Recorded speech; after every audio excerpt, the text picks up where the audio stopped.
Welcome back to Prairie View, Texas for the SWAC Women's Soccer Championship. My name is Matt Peterson alongside Brooke Kirchhoffer, the former Lamar soccer midfielder. 2 quarterfinals in the books, and now the 3-6 matchup.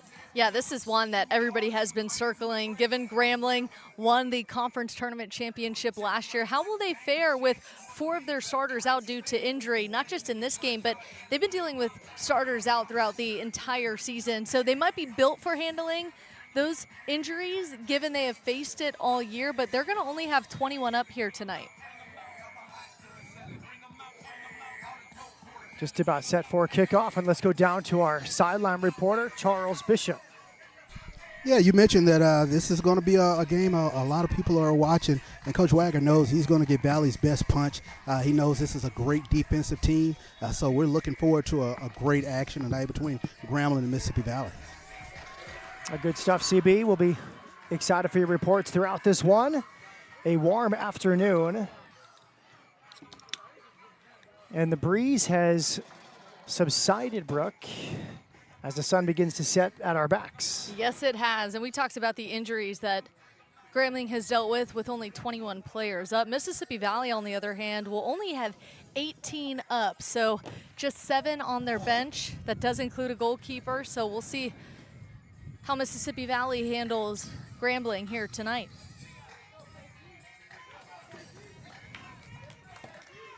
Grambling in its pink uniforms, Mississippi Valley in its white.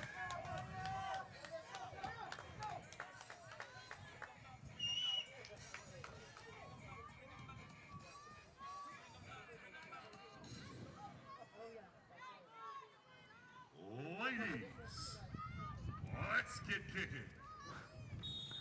Underway in the 3rd quarterfinal, Mississippi Valley, the 6 seed against the 3 seed, Grambling.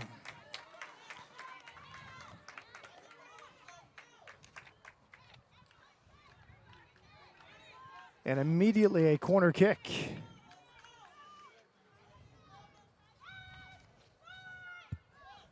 Early chance for Grambling. This to the near post, well defended. And that's clipped to the back post, too far. A good start in the first minute for Grambling. Yeah, good try there for Grambling, who, as we know, dealing with injuries, but they are well aware of the target on their back as they are the conference tournament champs from last year. They actually had a team talk this week about focusing on who they are and who can pick up the baton and go, as they've been dealing with so many injuries. And the biggest thing for Coach Wagner is how will they adjust and handle things in-game? Handling adversities that happen in-game will put them over the top.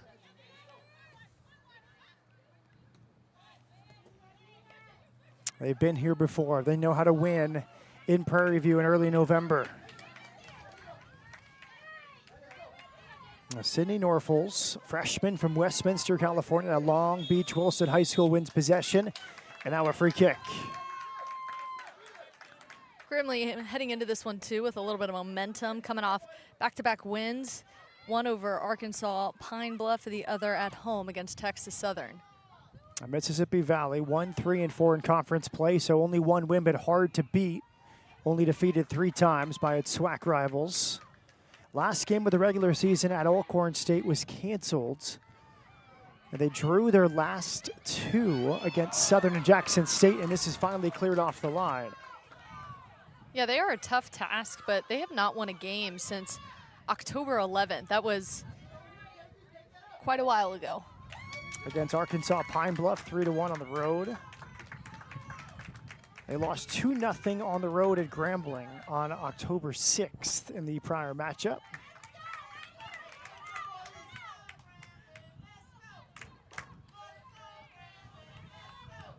In that game, Sophia Lezazides and Alana Aiken both scored inside 30 minutes. And Grambling outshot Mississippi Valley 12-7 on the day.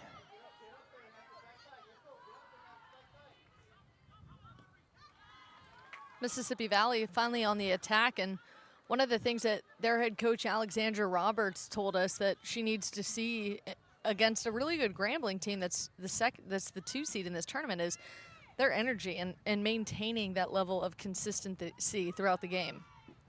2-seed Grambling, 7-seed Mississippi Valley. Last year, the path to the championship game for Grambling. 3-0 quarterfinal win against Alabama A&M. Beat Texas Southern 3-0 in the semifinals. And then beat Jackson State 2-1. A dominant run to the championship, outscoring opponents 8-1. She stays on her feet. This is to the near post, and it's off the post and out for a corner.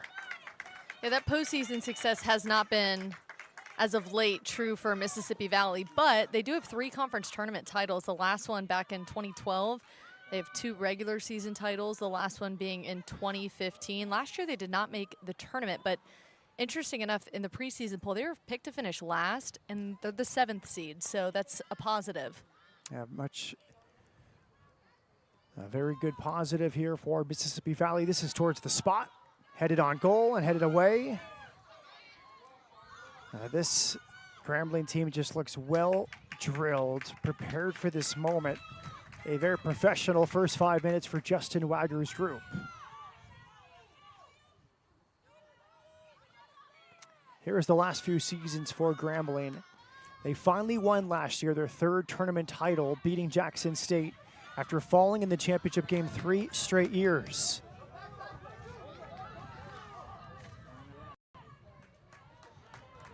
That was a chance for a 2-on-1 break, but the first touch did not come off. Yeah, that's really dangerous there for Grambling. I know that they were pushing high and keeping the possession in their opponent's half, but you do have to adjust and get back. Grambling's been in the championship game 4 straight years, 6 of the last 7. Now they lost to Jackson State, Prairie View, and Alabama State in order before finally beating Jackson State last year. They are starting 3 freshmen, settling the nerves, first time in the tournament. Corner kick for Mississippi Valley. Headed towards goal and cleared. And that's over hits. Yeah, Coach Wagner said it's probably going to take the first, 10, 15 minutes just to settle in for those freshmen who have had to come in and step up with a handful of injuries. And Sophia Ford, sophomore from London, Ontario, is coming back from a concussion. She was the tournament MVP last year, scored 4 goals. She was out for 3 to 4 weeks.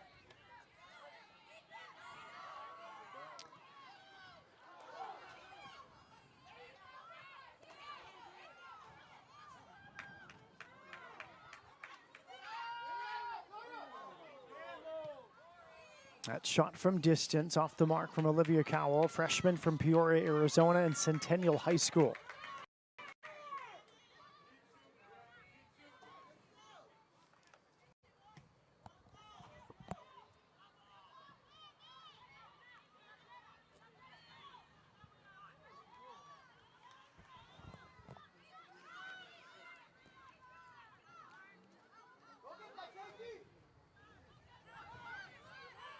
Nice quality build-up here. Kennedy Farr out of West Bloomfield, Michigan. Her pass is behind Alana Aiken. And a throw in here for the Tigers. So, Brooke, based on what Coach Wagner was saying with regards to his freshmen, especially the first 15, 20 minutes, how do they look thus far? I think they're playing well. It's still a little too early to tell, but what I do like is that they're playing together as a team. They're really going to need to just lean on the group around them and, look, trust that the success that you've had this year can lead you in this game, and you just have to play how you always play. Don't play outside of yourself. Don't try to be the hero in a game like this.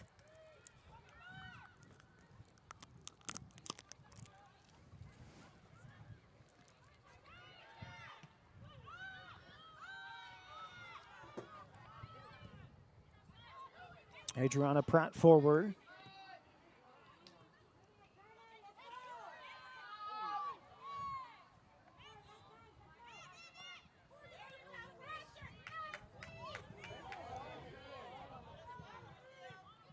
That cross comes in and it's cleared.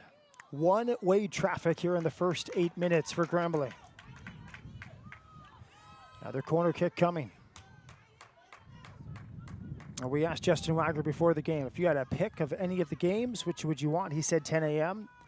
All their Sunday games are at 10 or 11 in the morning. They get the 4 p.m. game today. If they win, they'll play in the 6 o'clock game tomorrow. That's towards the near post, deflected and out for a goal kick. Yeah, that's one of the things that we were talking about as we started the day with who would get the 10 o'clock kick.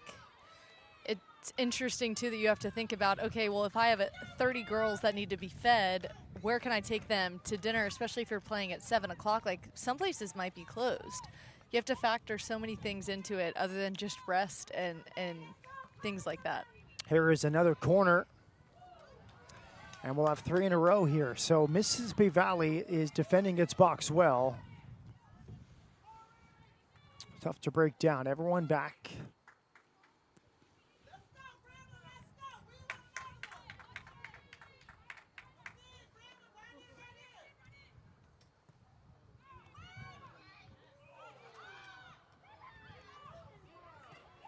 And that shot's high and wide. Whitney Walker, sophomore from Encinitas, California, north side of San Diego, La Costa Canyon High School. We just saw several corner kicks in a row. Matt, they have 107 corner kicks on the year. I mean, that's a significant amount. They put pressure on opponents, more than 5 per game for Grambling. Sydney Whitten is the goalkeeper for Mississippi Valley. She's from Richmond, Texas, not far from Houston on the southwest side. Willoughby Travis High School.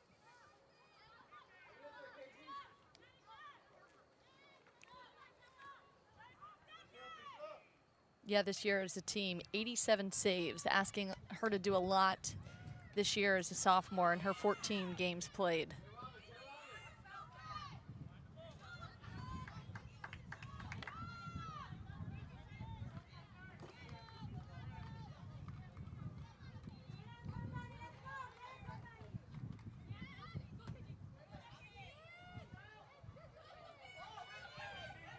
A battle here inside the box.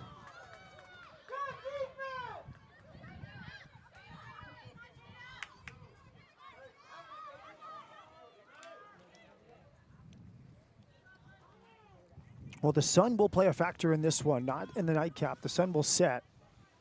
But right now for the goalkeepers, the sun is in their face. Really think no advantage for either side, but any cross coming in, especially as this game goes along, it's going to get harder and harder before the sun sets. I think it's probably affecting the goalkeeper who would be to our left, which right now that's Grambling's goalkeeper with the way the sun is setting kind of at an angle. So if you're Mississippi Valley, test her. Test her early and often. Yeah, I think any cross from our side into her eyes where she's looking back into the sun. There's a small shade structure here, but most of the field is not in the shade. Long range shot.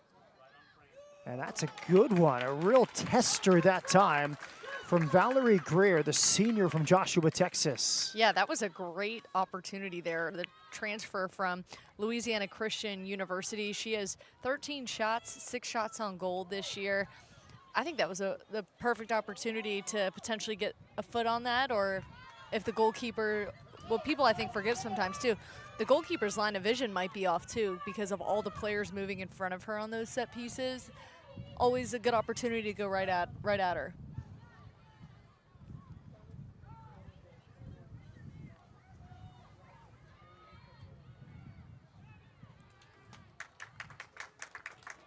Throw-in coming far side of the field. That was Abigail Vanasco, sophomore from Tampa at Orlando Lakes High School, sliding out of her center back position.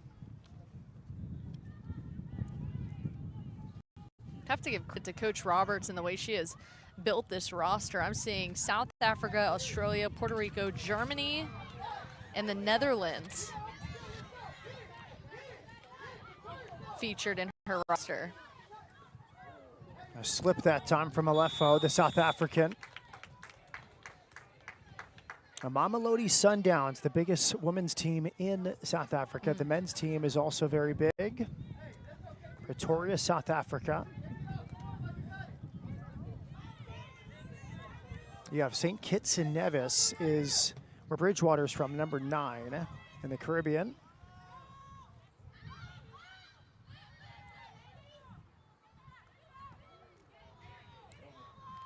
And that shot's over the goal. That one looked closer than we probably expected it to be. A little warning shots. Yes. I know one of the questions fans might ask is definitely how do these soccer coaches cast their net wide in terms of recruiting? Well, that's a good question. I think there's a few services that help with that.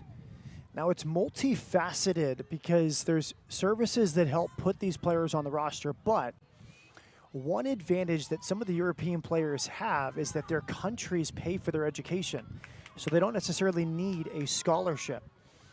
Nina Schicks is from the Netherlands. You think of countries like Sweden, Denmark, and Norway, especially in the men's game. Sometimes these rosters on the men's side in Division I, out of 25 players, 20 might be foreign. Right. Because that coach can go to that player and say, I don't have any scholarship money to offer you. The player says, it's fine, I get free education. So they come over here, they get an American education, they get an American student-athlete experience. Their home country is paying for it. Right. And the coach is happy because it's like a walk-on player at maybe a scholarship level player. Yeah, we had 2 players from Norway and 2 from Colombia when I was at Lamar University, and he asked how coaches recruit.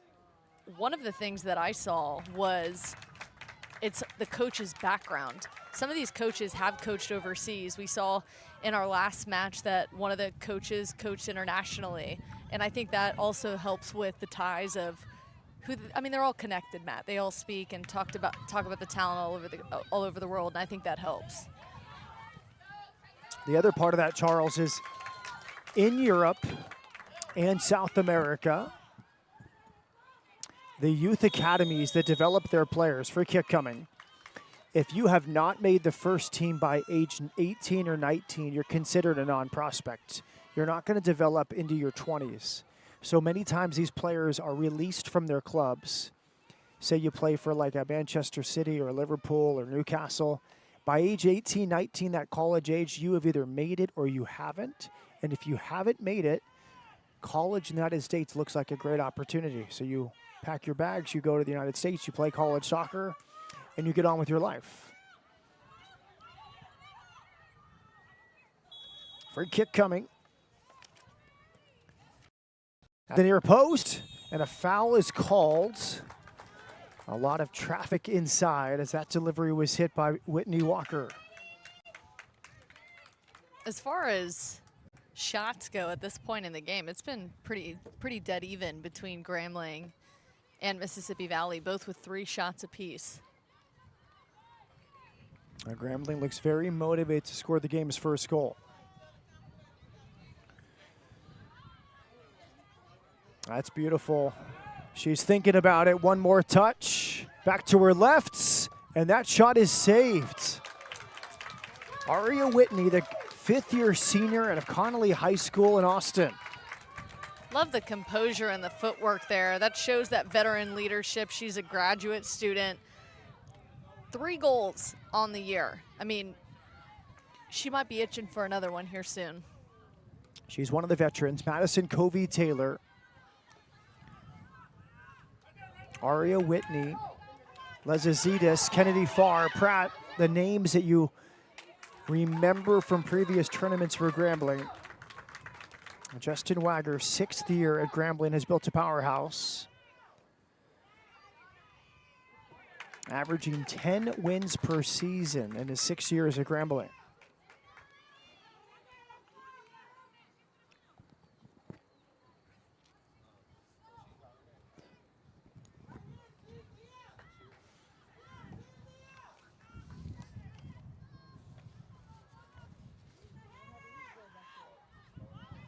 That hangs in the air a long time. It's punched away and cleared. Good work from Madison Covey-Taylor. Yeah, Mississippi Valley State not well versed in corner kicks either this year. They've only had 24 before this game. 1-on-2 counterattack here for Grambling. Good defending. Solima Zoe Salome Bultrin out of San Juan, Puerto Rico.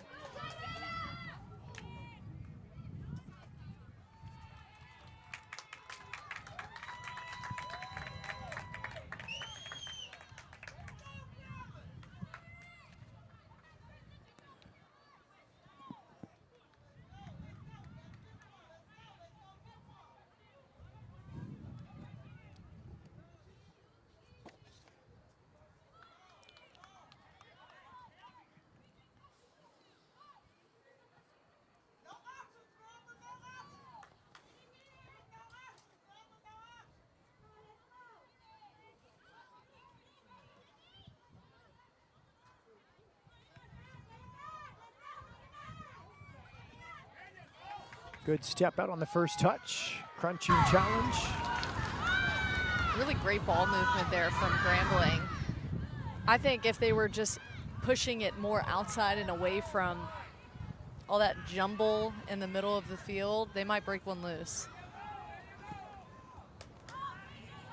Gloria Martinez over the top.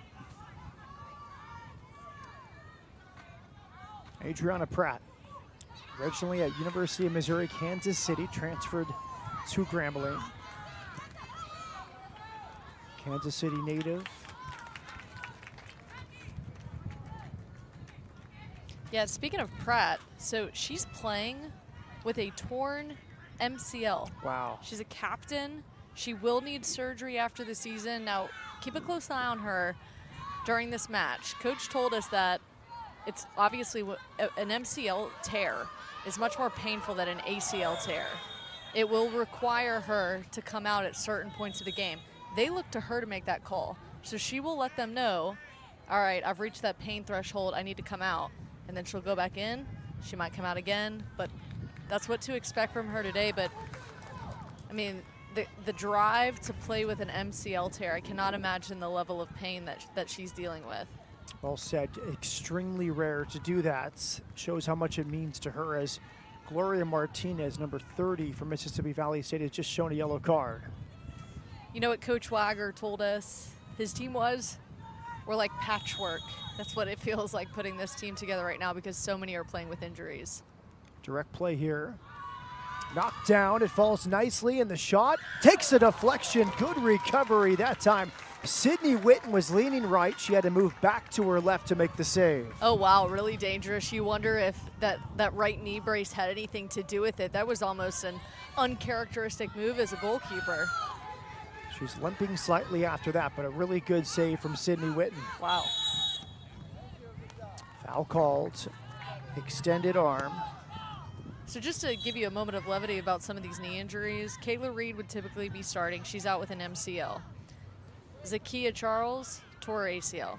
And there was a couple of other players that coach didn't want to divulge who also have knee injuries as well. It's just been brutal. They've been bitten by the injury bug this season. Still finished second in the SWAC. Jada Goodman's going to come over. Receive some treatment here. Freshman from Golden High School in Colorado.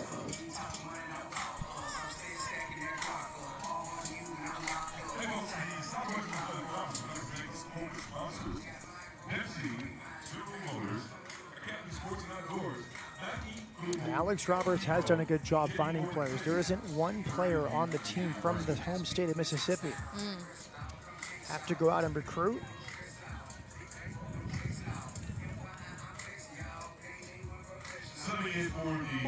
And credit to her, too. This team has played together so far in this one. We're about 15 minutes in, and no drop-off from Mississippi Valley. Liana Bryant, freshman, also from Colorado. She's from Central High School in Grand Junction.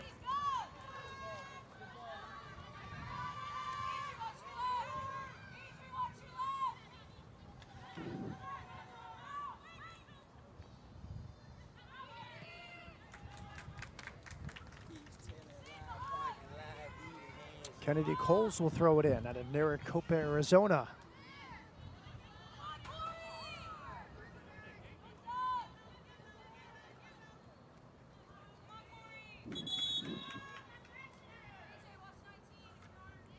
Here comes a change for Grambling. Might be time to rest that knee for Aria Whitney. She comes off. Replaced by Sydney Norfolk. Make that Morgan Johnson who comes in, senior out of Rowlett, Texas.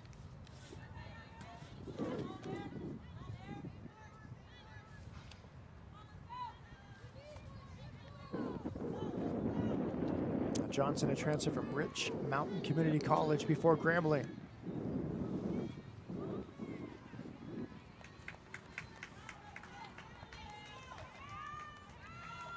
Sydney Norfolk to throw it in. Went to Long Beach Wilson High School in Southern California. It's a good chop back to her right foot, deflected cross, and cleared.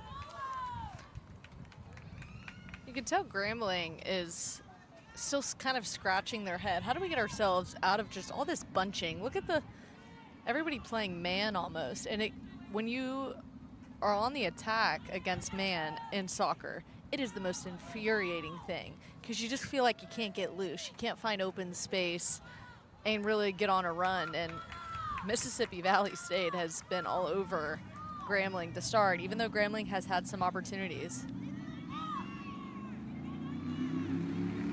Charles, you want to know why man-to-man is very, very rare in soccer? You know, you were thinking right with me on that, Matt. Well, one, you have to run too much. Not too many people try it. There's a few Mexican coaches who use it. Matias Almeida comes to mind. He coached Chivas to some championships doing it. But the idea is it's a huge field. There's so much space to cover. If you literally try to stay with your man the entire game, it's just not realistic. You're gonna run out of gas around the 60th minute. So you kind of have a zone. You pass a player off that goes out of your zone to another. You might be matched up, but you're not going to go necessarily every foot they're going. And I agree with Brooke. I think this is a man-to-man system right now for Mississippi Valley where they're not giving Grambling any space. And it will take teams time to adjust to it. That header is knocked down beautifully. It falls, and it's saved. Very unselfish to steer that header back in the direction of Kennedy Farr. Kennedy Farr, I'm sure she would want that one back, but she was ready for it, was able to put it on frame. Just wasn't necessarily hard enough and was right at the goalkeeper to make the save. But we're talking about man-to-man defense. I now understand why head coach Justin Wagger told us that Mississippi Valley State is a really good team defensively. He was prepared for this style of play. Charles, think of it this way. Imagine playing basketball on a field this big and going man-to-man. How hard that would be. It'd be unrealistic. It's exhausting. So, yeah, I can imagine. Exactly. Just with the size of the field. Or if you're keying in on one player and you have to one-on-one that player the entire game. Where she goes, you go. I've had to play that position a couple of times as a holding mid, and it's so exhausting. You're going to get elbowed, punched, kicked for them to try to create space. It's not a fun position to play. So from a strategy standpoint, at what point in time do you zone back up? Here we go. We'll get back to that in a minute, Charles. I think right now is when you go, man. In your final third, here is when you find a player to defend. That shot comes in and hits the crossbar. Oh, so close to a goal from Mississippi Valley. Wow. Good strikes. Liana Bryant, the sophomore out of Grand Junction, Colorado. And you know what? She's the one that coach highlighted for us heading into this game. She's going to come off the bench, which doesn't quite make sense because she's leading the team with 8 goals. 2 of those are game-winning goals. 2 of them also are from penalty kick attempts. Was able to kick 2 penalties for goals this season. Interesting that they would have her come off the bench, but in soccer, sometimes when you can play for the first 15 to 20 minutes and then bring in somebody with fresh legs, you get an opportunity like that.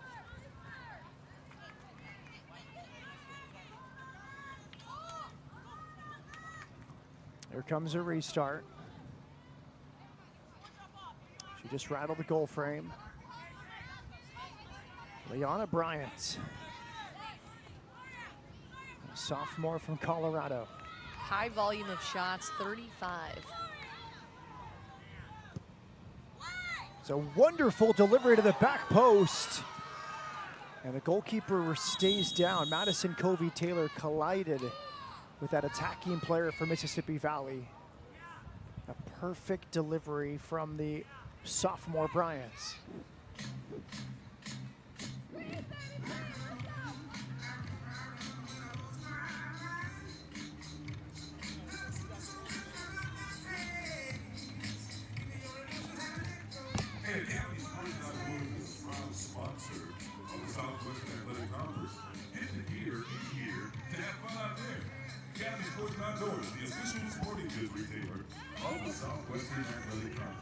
Both teams leaving the field. It looks like a serious injury for Madison Covey-Taylor. Yeah, really scary to see that. That's just what happens sometimes on these one-on-one opportunities. Somebody desperately wanting to drive in and score the goal, and the goalkeeper putting her body on the line. Really scary to see her get hit the way she did and also coming down to the ground. So scary. We hope she's okay.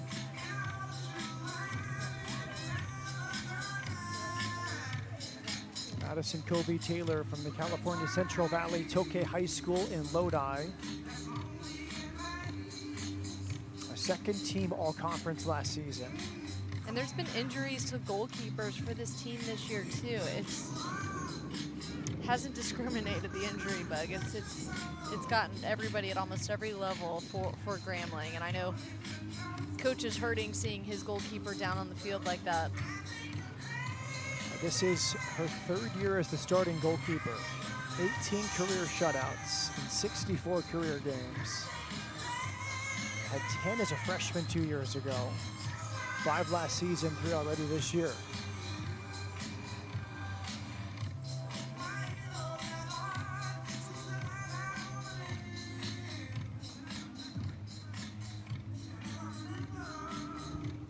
Here comes Justin Wagger, the head coach, to join the athletic trainer.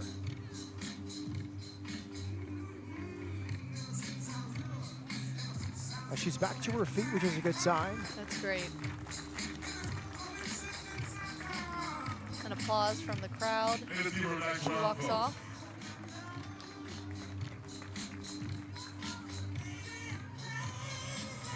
I will say this is my first time covering SWAC soccer live on this end, and I've just been so impressed by the fan base, the coaches, the players, how everybody handles, like, yes, there's deep-rooted rivalries. We're going to get after it on the pitch, but we saw after the second game, you know, players from the opposing team hugging, crying players as their season was over. We love the chirpiness from the fans. It's been a real treat to cover this tournament. Fun to come to the Hill in November to watch the SWAC Women's Soccer Championship. Never disappoints. Outdoor press box, we can hear everything from the fans, good, bad, and ugly. Oh, yes. It's been civil this year. We had a little heckling from the students here from Prairie View, which you'd expect, backing up their classmates. And good to see she is jogging under her own power. Madison Covey Taylor will stay in this game. We had an injury in the prior game. Jackson State's goalkeeper hurt at halftime, Hamilton. Yeah. Unfortunate for her, but Jamison, the English goalkeeper, did a good job coming off She really did. the bench and making several great saves. Madison Covey Taylor has been great for Grambling. 68 saves, only 26 goals against in her 19 games played this year. It would have been really difficult for them to find a solution forward if she were to have to go out in this game. Grambling applying the pressure. This feels a lot like the first game this morning, in my opinion. And one seed TSU did not score in the first half. They got 2 in the second half. The Prairie View really stood up. Mississippi Valley's had a good game plan here. They've been hard to score against. Only conceded 3 shots on goal.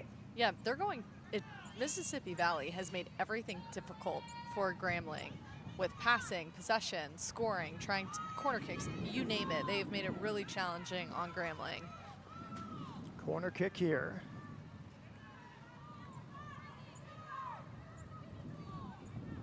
This to the near post. It's redirected and wide. Good idea that time from Olivia Kowal, the freshman at a Centennial High School, Peoria, Arizona. I love what I just heard from Adriana Pratt, the graduate captain center back. She just said, we better not get the ball, as in if they are not able to at least put a foot on it if it comes back to the back line. That was great to hear. Yeah, Pratt's basically saying, I don't want to have to do work right now. It better not come to me. It's a true sweeper system. If you look as far back Pratt is, she's way behind the line. Oftentimes in modern soccer, it's a flat line. Pratt is like a sweeper. She's like a safety in football. Here to put out the fires with her speed. She has long legs. She can run. And she's there to cover any of these long balls behind the 3 defenders in front of her. That's a tough thing to do when you're healthy, given the fact that she has an MCL sprain or MCL tear in her right knee. That's just unbelievable and speaks to what she's able to put her body through for this team. Great build-up here from Grambling. This is gorgeous from Grambling. Look at that, everyone's getting involved, and it's finally cleared. The best build-up today from Grambling up this right side with some tiki-taka. And now the Devilettes go the other way. But here comes Pratt to snuff it out. One of the best defenders in this conference for her entire time in the league. That's Adriana Pratt, the Kansas City native. We were just talking about that man-to-man defense. The fact that they were able to just play through that so fluidly was really impressive to see from Grambling. They're starting to figure out, okay, how are we going to move the ball around this defense?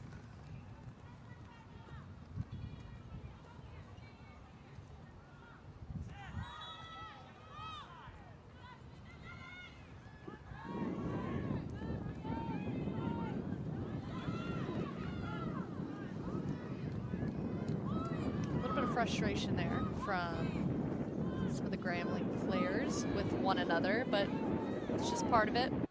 Want to see everybody play at their best at this time of the year.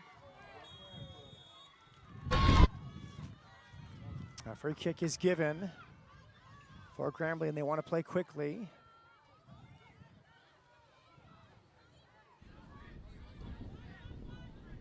A foul committed by Valerie Greer.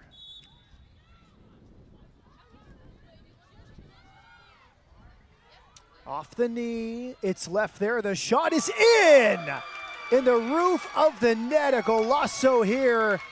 15 minutes left in the first half, and Grambling has a 1-0 lead. I love the patience there. Just waited for just the right moment to attack that volley and strikes through for the goal. And look at the celebration, the bowling, the pins falling. Gotta love it. The bowling alley is still open here in Prairie View. It was a simple restart off the knee into the path of Morgan Johnson.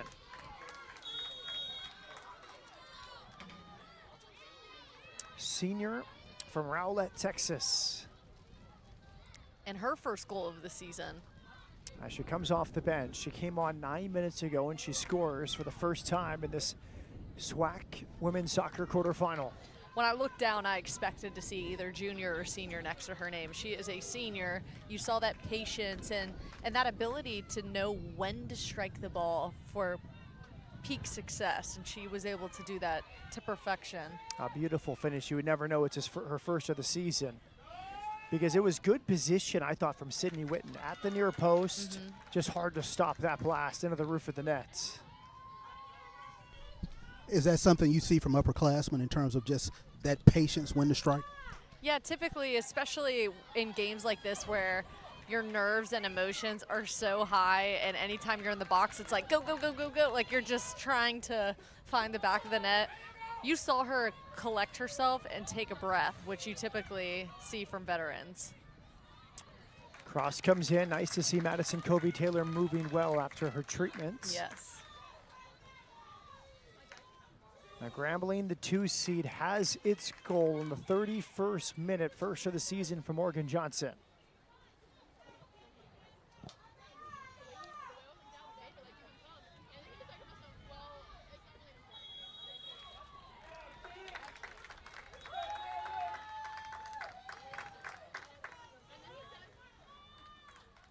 No change in tempo yet, even though Grambling is up by 1. Haven't seen a tempo change from either Mississippi Valley State or Grambling at this point.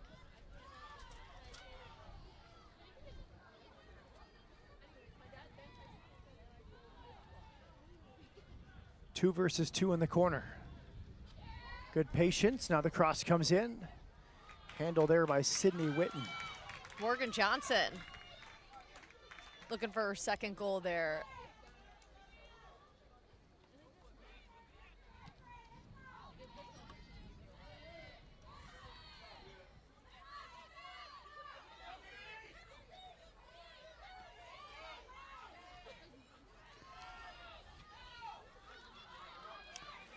Now time up this right side for the Devilettes of Mississippi Valley State. Back to goal, good turn on that left foot. She loves that left. good. Balance and strength. She bounces off 3 defenders, gets a shot away, and it's tipped over the bar by Madison Covey-Taylor. Holy cow from Liana Bryant. What an effort in twofold by Adriana Pratt to lay out, cause some deflection, and then Madison Covey-Taylor, are you even human? She just was on the ground after a serious hit and was able to get up and launch her body several feet into the air to clear it. Liana Bryant hit the crossbar earlier. She came close again. She's been the most dangerous player for Mississippi Valley, and she came off the bench tonight. Unlucky there from Valerie Greer, trying just that simple play it back to Coles, wasn't able to find it. Kennedy Coles will throw it in. Maricopa High School in Arizona.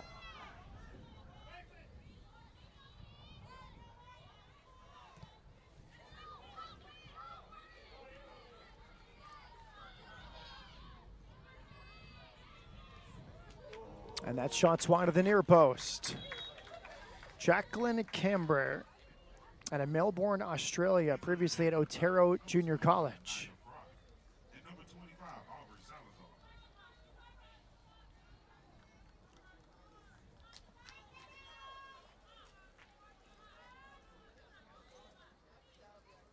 Jacqueline Camber, the Australian with that chance.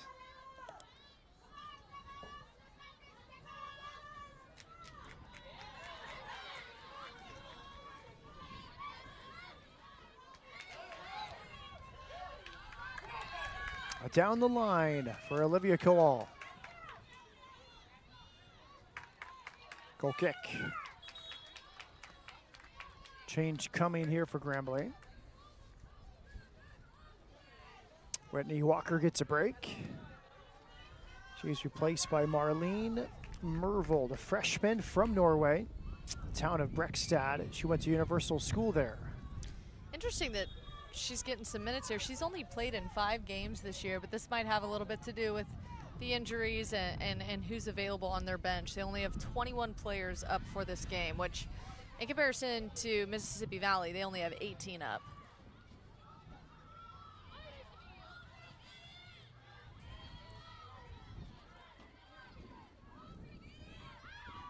First touch from Mervold. Direct ball headed away. On the half volley, takes a deflection. In and out of the hands. Corner kick coming. Mishandled that time by Sydney Witten. Again, uncharacteristic. That's the second uncharacteristic move we've seen from Sydney Witten. I think that knee is probably bothering her more than we give credit to it, because that would typically be a simple catch and move. I agree. Corner kick now for Grambling. Aubrey Salazar comes over, freshman from Visalia, California. That is headed and saved right off the bench. Marlene Mervold, the Norwegian center back, just came in and nearly scored. Make that 3 saves for Mississippi Valley now. 86 saves on the year.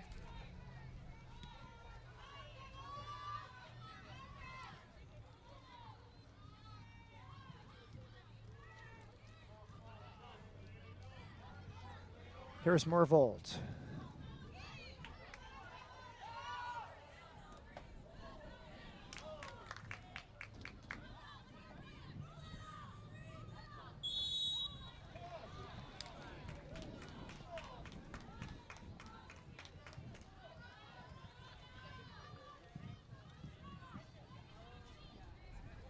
Here comes a restart.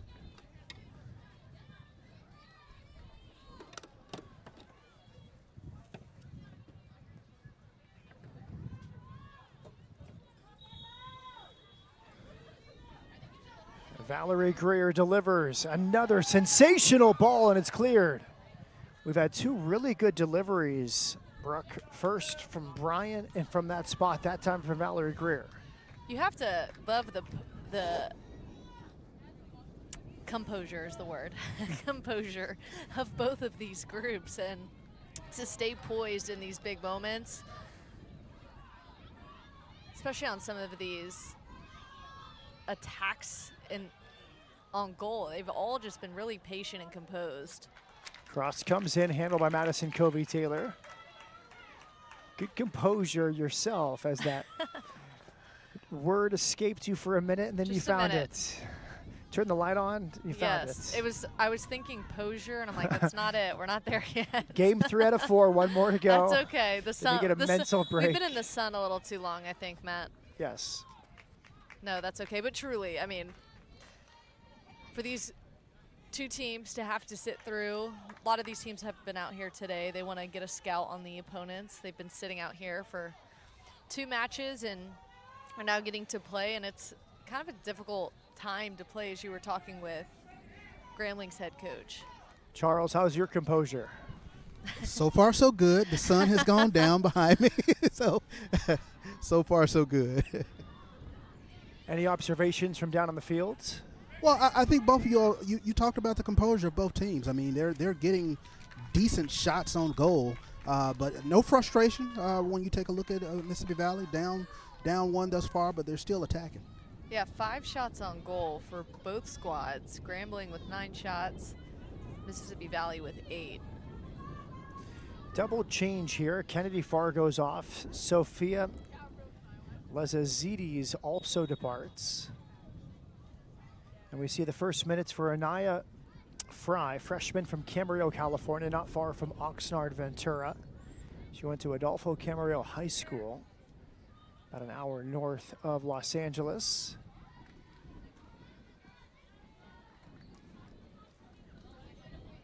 And Sophia Lazari is also on, a sophomore from Davenport, Florida, and Celebration High School. Yeah, keep an eye on Sophia Lazari. She has 1 goal this year. These are these kind of weird moments in a soccer game. The last 5 minutes here of this first half could spark something off the bench. Fresh legs are coming in against Mississippi Valley State, who hasn't made a whole lot of substitutions up to this point. Can you maybe find something with this spark plug off the bench?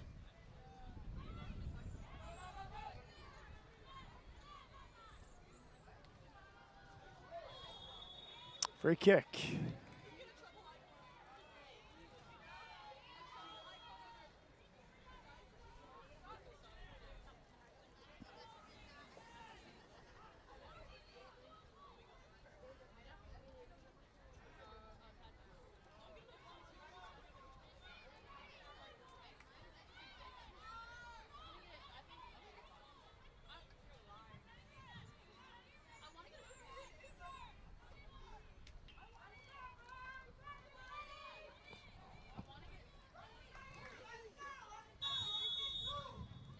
Here's the restart. That's towards the spot. Headed down and cleared. Excellent work and a vital moment there from Bull Trot.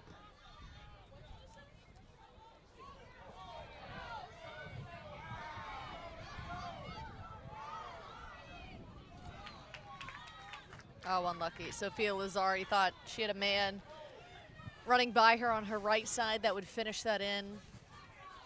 Goalkeeper gets a hand on it.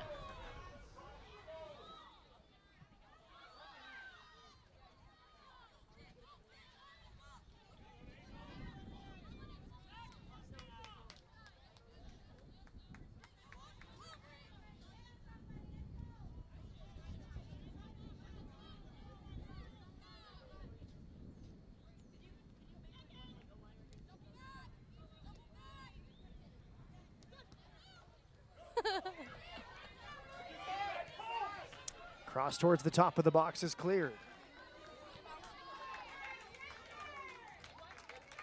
Rania Helene into the game. She is from Sweden at a Universal School. So more and more Europeans coming over to play women's college soccer. I think the men's game is a few years ahead. More college soccer teams have international flavor. But every year we come to the SWAC tournament, Brooke, there's more and more. Oh, yes. And it's good. It's a different culture. The Europeans can learn from the Americans and vice versa.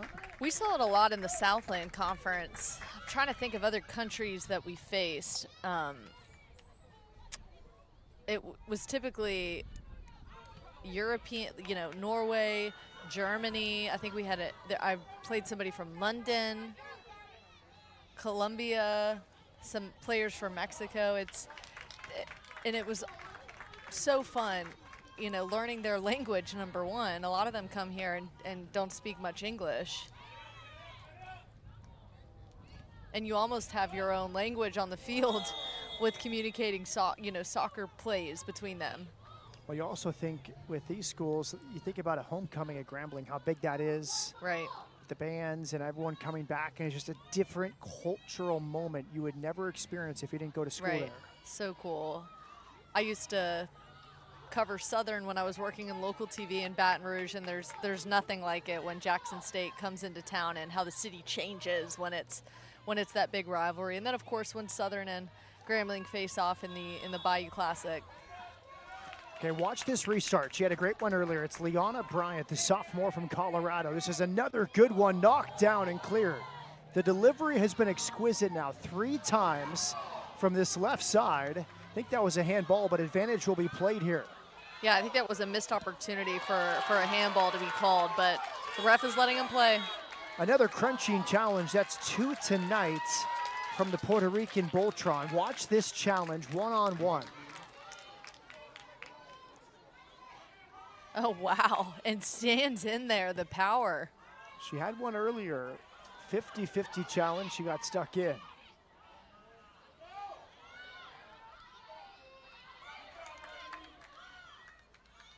Well-weighted ball from the Norwegian Mervold into the path of Anaya Fire. Here comes Fry. Back inside Lazari. Her shot blocked.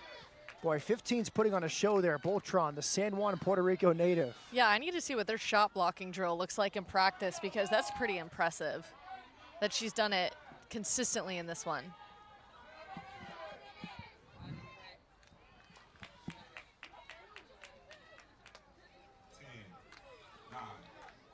All right, Brooke Kirchhoffer, closing seconds. Your thoughts on the first half? Much like the first match where we saw 1-seeded Texas Southern and 8-seeded Prairie View A&M go head-to-head, even though the final score was Texas Southern up by 2 to win that one.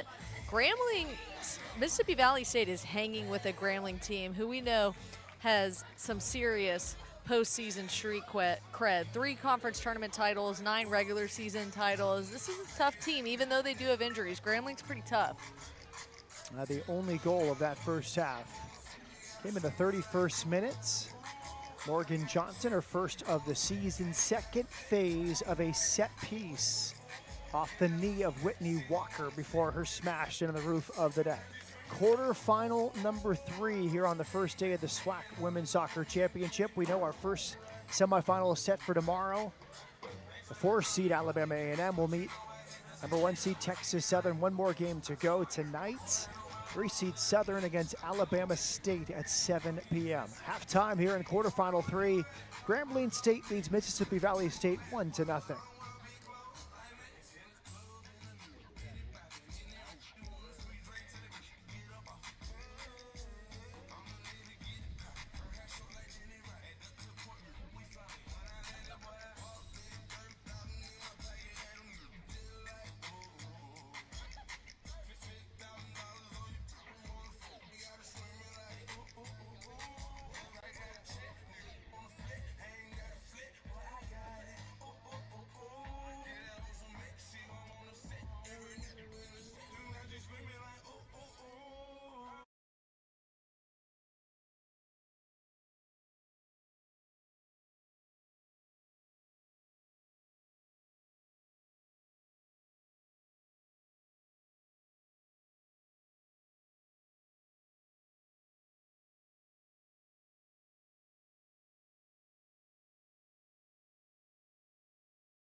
Thursday night in Prairie View, Texas, set for the second half.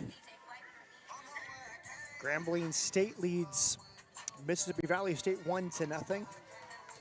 Matt Peterson with the former Lamar midfielder. Rick Kirchhoffer, we look at the highlights. This is the opening goal, so well taken. So well done. Again, the patience to recognize when to strike the ball, not just to go right after it. Here you see it just finishes the half volley perfectly off the left foot. Morgan Johnson, her first goal of the season. Hard to believe it's her first goal. Here are the other opportunities of the game for Mississippi Valley State. Quality opportunities. You see that one just hit off the crossbar.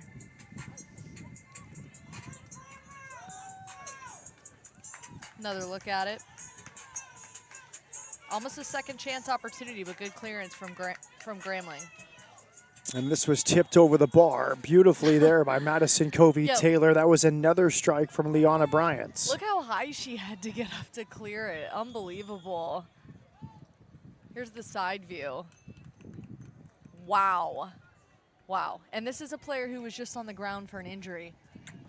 Here we go in the second half. She was injured, received treatment, stayed in the game to make the save. And right off the bat, a free kick is given. First half, I think maybe not as even as the stats would say. I think that was pretty dominant from Grambling, but the stats say they had 9 shots. Mississippi Valley had 8, each team with 5 on goal. But I think all in all, it was a pretty dominant first half from the 2-seed Grambling State.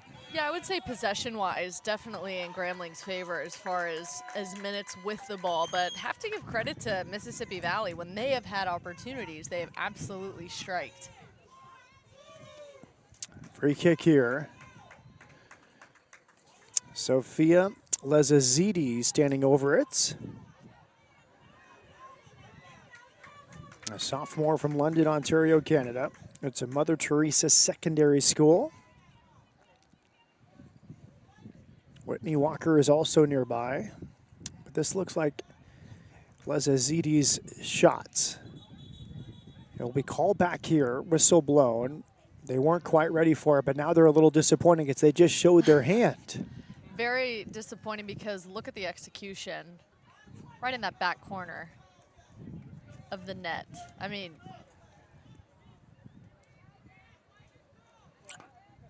will they stick with the exact same play or mix it up slightly? I'm sure they have a mixed bag of things they can do with this set piece.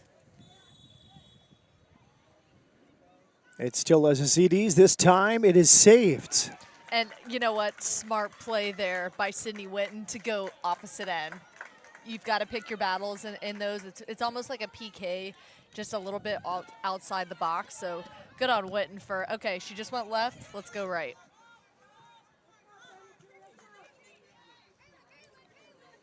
Throw-in coming from Mississippi Valley. A little bit of a climate change, too, here in the second half. The wind is back. Not enough, I think, to make a factor, but the temperature has dropped, which should pick up the energy on both ends. Right now it's perfect soccer weather. About 70 degrees. Sun no longer a factor. It's also perfect sideline reporter weather as well. Oh, Bishop has been waiting for this moment all day. What are you hearing down on the sidelines, Charles? Just communication. Both teams are doing a great job in this early going, making sure that they know where they want to be and positioning themselves.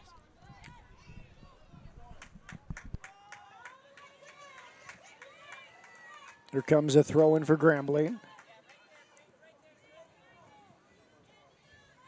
Caitlin Jenkins will throw it in. Sophomore from Orange County, California. She went to Villa Park High School.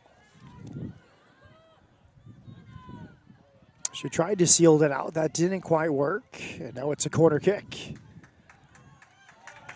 Almost feels a little bit like a slow burn from both of these squads. We're going to wait to pounce, but we're not going to force our hand from both sides, from Grambling and Mississippi Valley. A drastic change from our second match of the day where it was back and forth. Aria Whitney standing over there with Lezazides. Lezazides clips it in. Dangerous ball, knocked down. And it's skied over the goal. Good chance. It fell so nicely there for Sydney Norfels. Yeah, Cindy Norfol's just not able to get her body over it. Wind wasn't necessarily at her back. You can see here when she goes, her leaning back a little bit, not able to get her body up over so that it just drives straight down. Sydney Witten will restart out of Richmond, Texas, William B. Travis High School.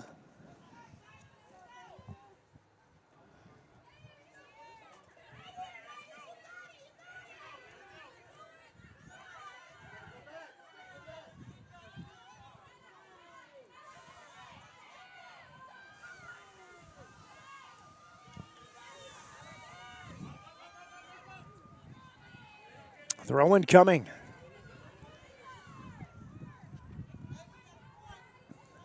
Mississippi Valley having a tough time getting it out of its own end.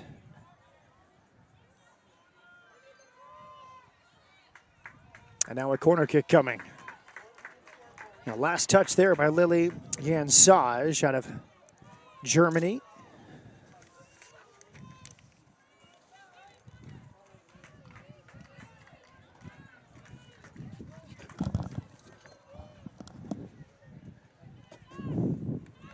To the back post, headed and saved. Now it's still alive for Grambling. And a player down. The goalkeeper is down at Sydney Witten. She makes the initial save, but watch the contact after. Oh, almost a head-to-head right before. And her face hits the goalpost. Oh, no. Oh, no. Almost hit near her temple, which is where you have to be so careful with concussions. One of my concussions was suffered on my left temple from a player heading up when I was coming down. And that's, I mean, that post is not going anywhere. I mean, these goals are very, very heavy. That's such a scary place to be right there for the goalkeeper. You would expect right now full concussion protocol. Testing her, maybe take her off to the side, run through a couple tests. I know it's the conference tournament and you want to keep her in, but that is such a dangerous thing right there. Sydney Witten receiving treatment inside of her own goal.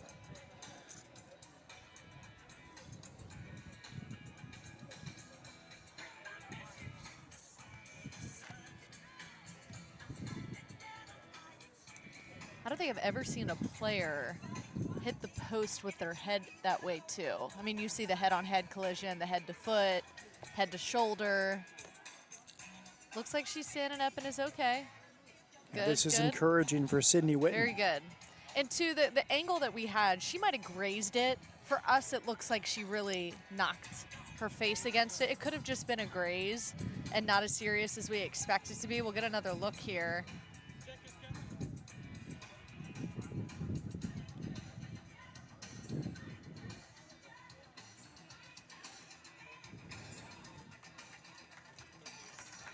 Yeah, I mean, it could have just grazed it, but really scary nonetheless. And I'm sure it's not going to feel good tomorrow. Yeah, might not make a difference, but maybe more of her cheek making the Yes. impact than her head. Yes. She has started the last 2 seasons for Mississippi Valley.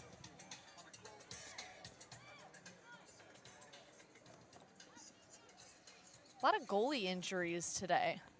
Yes, sure have.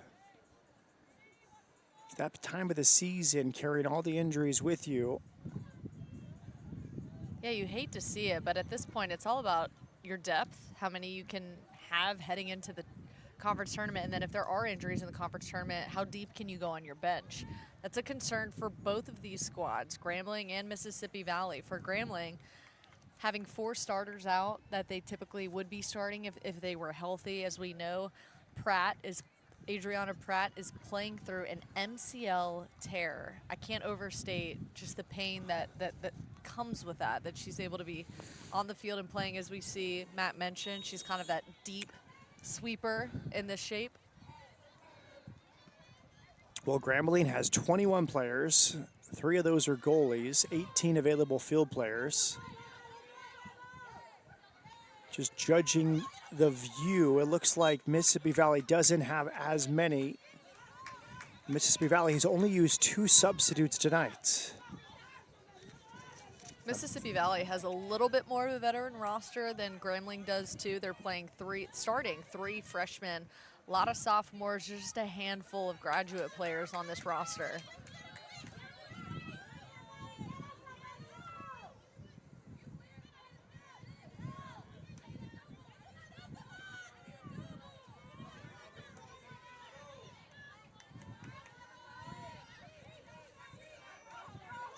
Really good there from Maria Whitney.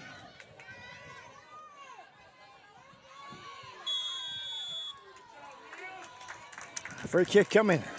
Strong call there by the referee. I think that's probably one of the first we've seen from him. He's kind of been letting these teams play out a bit today. I agree. A restart came from Whitney Walker. Referee tonight, Alex Terastang. Sean Cowett, Alfred Wims, the assistant referees. Bill Bolson is the 4th official. Charles, getting physical down there right in front of you. What are you seeing? Tremendously physical. Those players are really banging to try to get that ball that go around. But it's been physical for the most part all day today, and that's one of the things one of the coaches was saying. This tournament, you're going to see some real physical play. It means a lot. Win or go home. Survive and advance, all the cliches. Grambling trying to get back to the championship. 4 straight SWAC championship games for Grambling. 6 of the last 7 finals.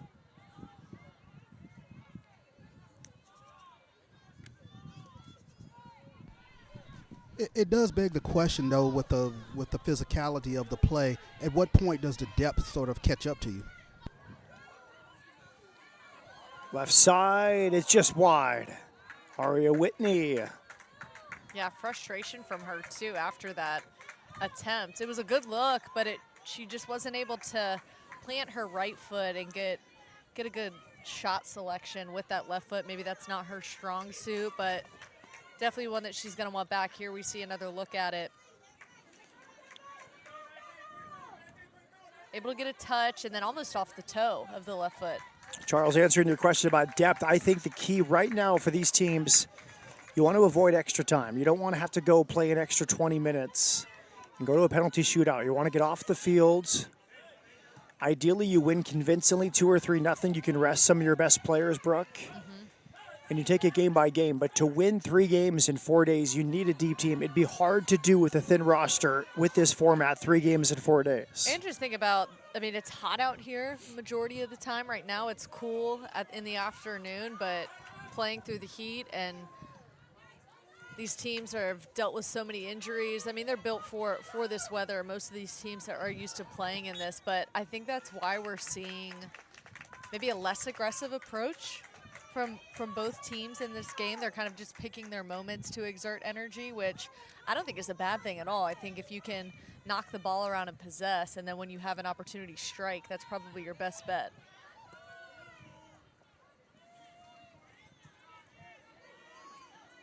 Lezazides wide, one back by Mississippi Valley. Good pressure, and the long-range shot does not quite come off. They're getting the looks and the opportunities. Plenty of crosses from Grambling and some very quality crosses. It's just 2 steps behind where the forwards need to be. It's almost just wait another second for everybody to get in the attack.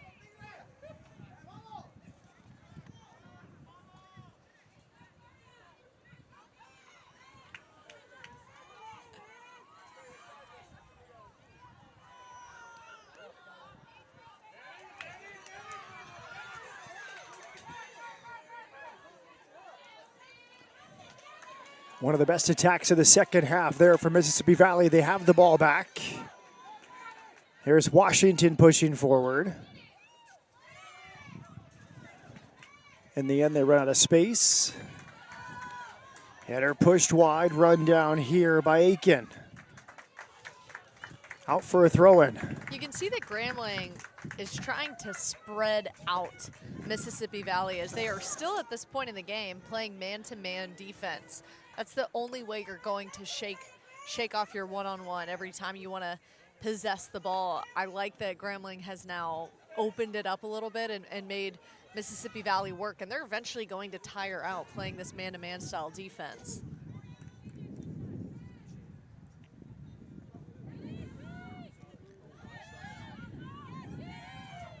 Extra pass wide open at the spot, 2-0.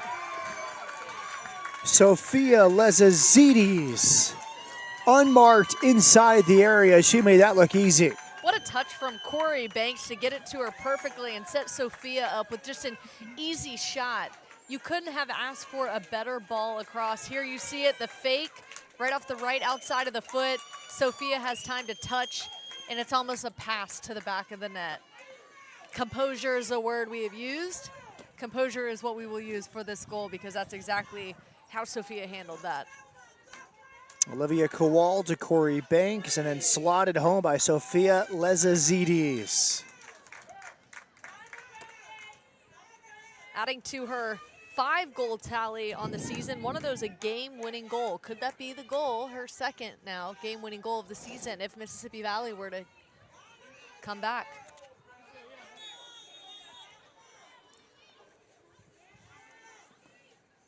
A goal in each half for Grambling State, the defending champion at the SWAC. Good hard play, no foul there.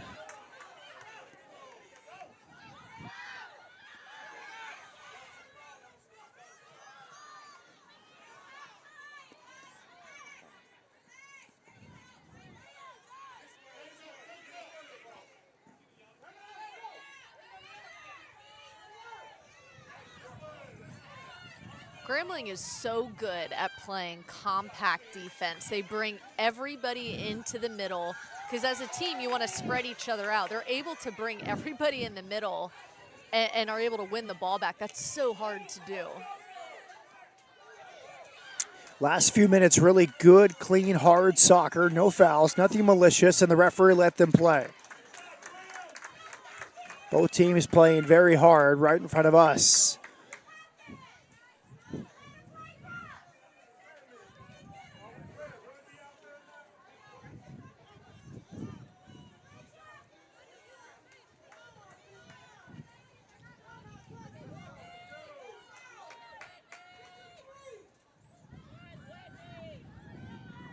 Here comes Whitney.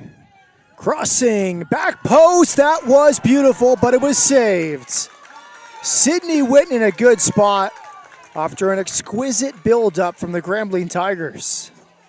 Ariana Whitney sets her up. Really brutal there. Corey Banks. You just get one chance there. There's not really an opportunity. If she were to trap the ball and then try to work around her, you didn't really have a whole lot of time. Great. On Sydney Whitten to get over and adjust. Oh, Grambling now can smell the blood in the water. Up 2, looking for a third. It's fallen, and now it's cleared off the referee. So he's going to call time and give the ball back. This is his discretion, but it's a newer rule. The last couple of years, I think it's a good rule. If it comes off the ref, he often gives it back to the team that played it, basically assuming that the pass would have been completed. I think it's a good rule. Yeah, I would agree with you. It's not their fault they're in the way. They're Yes. just trying to do their job, and the last thing they want to do is mess up someone's attack. This is a nice attack here from Mississippi Valley. Liana Bryant taken down. Big decision here. Right outside the area. A yellow card is shown.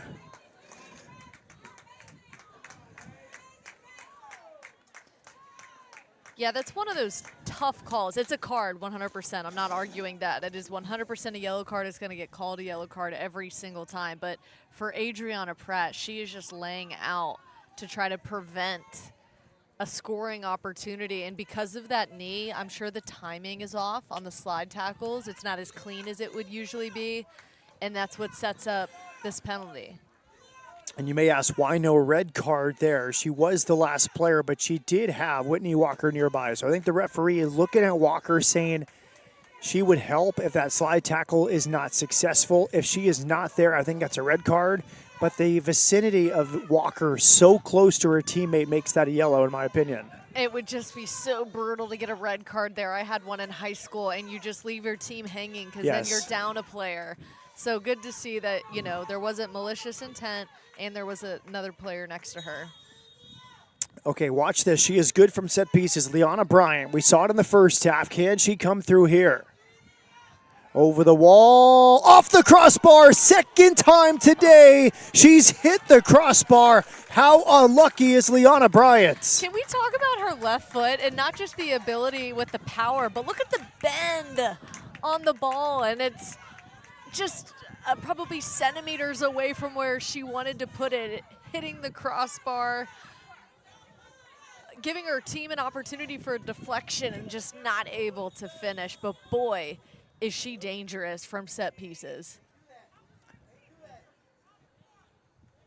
Now the clock is stopped as they move the goal kick left to right. Now Liana Bryant has hit the goal frame twice, once in each half, both in the crossbar. She's so unlucky to have no goals. That's the way the game is. 30 minutes to go here in Prairie View. 2-0 Grambling State. Sydney Witten off her line. She'll let it roll for a goal kick. A great effort there from Olivia Kowal from Arizona. 3 goals on the year. 2 of those are game-winning goals. She's someone to keep an eye on, too. Typically playing in the midfield, she's one of those freshmen that Coach was talking about that he was a little worried. You know, how are they going to handle this moment? I'm going to ask them to start for me in a conference tournament where they know they're the hunted. We know that Grambling won the conference tournament championship last year. They have had success here in this conference tournament, and so far so good. I would say the freshmen have handled it pretty well. Nice turn. That was beautiful there from Kennedy Farr. Knocked down with the header.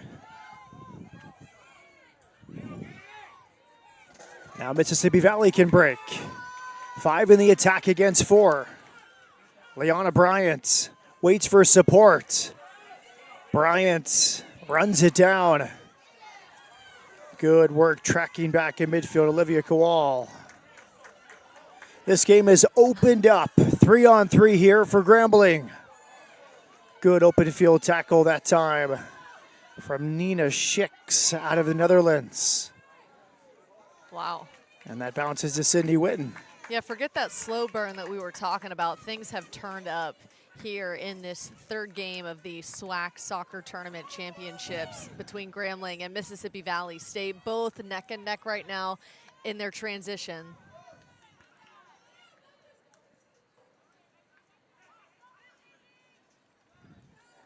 Far side throw-in.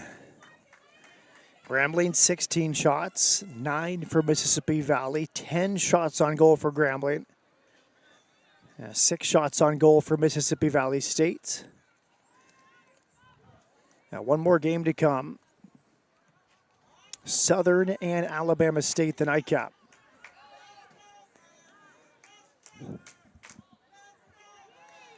I've been coming here many years, Brooke. It feels like Southern is always in that 7 p.m. game, either as the 3 seed or the 6 seed. I feel like it's always the Jaguars. They always have a lot of speed, and they're running under the lights. Yeah, we'll see how they look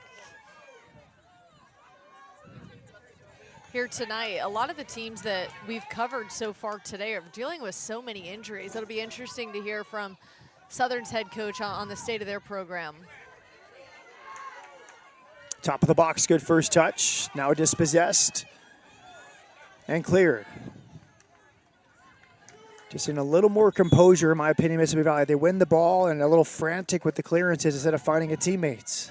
Absolutely. And Mississippi Valley State at this point, they cannot allow any more goals. Currently down 2-0. I think that's where you're going to see them just clear the ball on some occasions where they don't feel like they can find feet effectively. Sophia Lezazides, the goal scorer, gets a break. She comes off.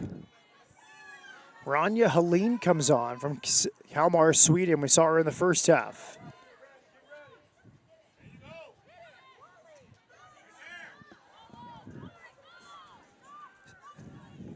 Good effort for Alana Aiken, but she can't quite get there. She's out of Rock Hill High School, Prosper, Texas. And Nina Schicks, close, very slow to get up there for the freshman defender out of the Netherlands. They're another group that, when it comes to depth on the bench, don't have a whole lot, need to stay healthy. You see Nina Schicks limping there. Mississippi Valley and head coach Alex Roberts has only used 13 players tonight, 2 off the bench. Charles Bishop, what do you have for us? Well, I wanted to ask, is this the point in the game where fatigue starts to set in, especially with regards to Mississippi Valley playing in man-to-man defense? That's headed backward. I would say so, Brooke. I don't know what about you, but I don't see as much man-to-man this half. I think it's a little more conventional. Yeah. I think they went man-to-man and then won it at 1-0. It's harder to keep that up. You can see it with some one-on-one matchups, but they're definitely giving them more room than they were in the first half. Throw in coming. I think, Charles, the fatigue is setting in because they just haven't had the ball enough. I mean, there's been a dominant showing today from Grambling, and Mississippi Valley's been defending, and then when they win the ball back, they can't keep it. Their best breaks have been on counterattacks, not from sustained possession. Hard foul, free kick coming.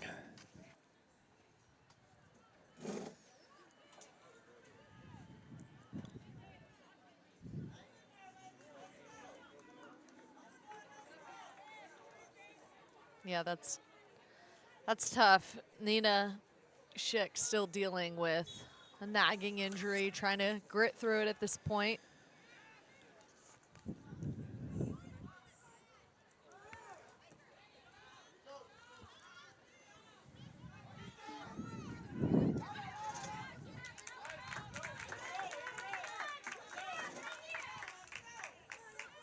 Let's see if Mississippi Valley can keep the ball here. Bailey Washington from Helena, Alabama. Yeah, there could be no drop-off, too. I know they have what seems like a comfortable 2-0 lead. There's still just under 25 minutes left, and if Liana Bryant gets a good look at the goal, she's going to have an opportunity to put it on frame. We've seen it several times here tonight that when she gets an opportunity, she can be very dangerous in front of the box.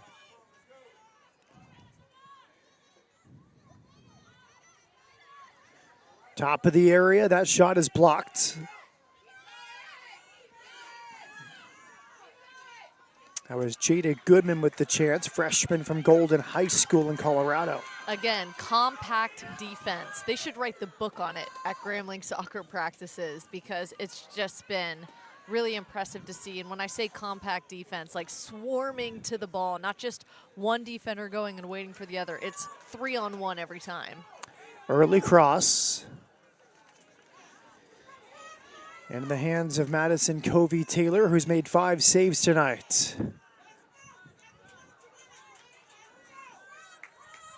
Wonder why she just hung her head the way that she did, kind of tilted her head back in frustration. Maybe she was wanting to throw out to an open man and it just wasn't a good look.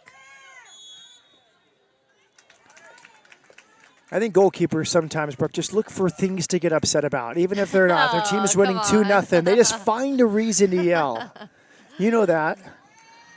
Hey, I was fortunate to have very awesome leaders behind me in the net. But yes, they're very vocal, very temperamental. And that's headed high. It's going to bounce towards the corner, and it's headed out for a corner kick. A quintessential goalkeeper moment is they make a great save, right? Yeah. And they get up, but they have to be a goalie, so they have to find someone to yell at. Instead of just enjoying their save, they're going to find the midfielder, maybe you, Brooke, maybe a defender, someone that lost their assignment. They need someone to yell at. Mm. Sound familiar? Yeah, I was usually in the second line of defense as a holding mid, so I was not in earshot. Now the player down here for Grambling is Adriana Pratt. Oh, man. As we know, dealing with an MCL tear, you hope this doesn't further, but as coach has told us, she is going to, I mean, she could have surgery today. I mean, she needs to have surgery on that knee, and looks like that might be the leg where she has the injury, but this is more so maybe a cramp or her ankle. 'Cause typically when you're trying to get a Charlie horse out, pointing that toe up like she is,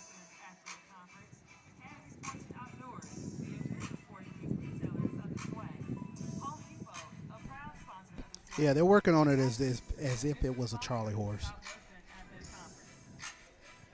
gosh, I can't imagine having a Charlie horse on the same leg that you have an MCL tear. It's got to be painful. I think for this game, we're going to call it a Charles horse. For Charles Bishop, who's down on the sideline. Did you get more of those as a kid because your first name? Of course. Absolutely. Every little cramp became a Chucky horse. So There we go.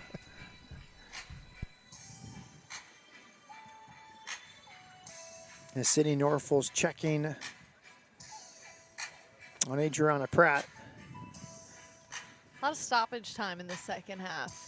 Slowing some things down. I know that our next game is not until 7 o'clock, but And now the whole team's coming over. That's good. She's moving better now yes. under her own power. And she never once touched her knee, which I think is a good I sign. think that's great, yes. Could just be a cramp. Comes Justin Wagner, head coach.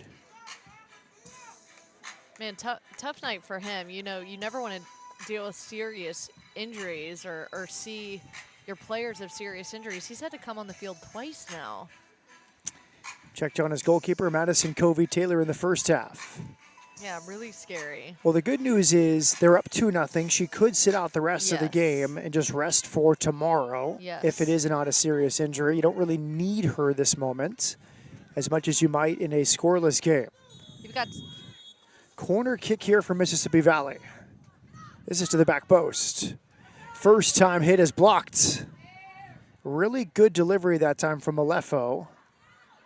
And a first time side volley there from Gloria Martinez.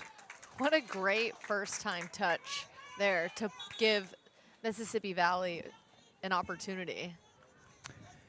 That was some Gloria Martinez, sophomore midfielder from Baytown on the east side of Houston, Goose Creek High School. I'll tell you what, Leanna Bryant, though, is not going anywhere. She has been all over the field, the workhorse of the team, coming off the bench, leading the team in goals this year. She is really trying to work to find the back of the net to cut this one to a 1-goal deficit. Olivia Cowell just departed for Grambling, replaced by Sophia Lazari. And we also see the entry of Aubrey Salazar. She went to College of the Sequoias in California before she grew up in Visalia near Fresno. She's got some significant playing time, too, as a freshman, playing in 17 games where she's had 3 assists and 3 shots.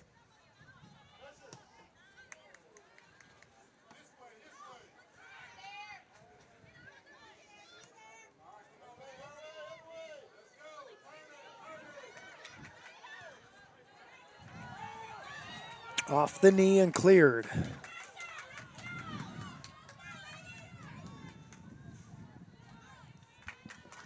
Really quality crosses in the second half from Mississippi Valley State. You can't say anything about their effort in the second half trying to stay in it and fight.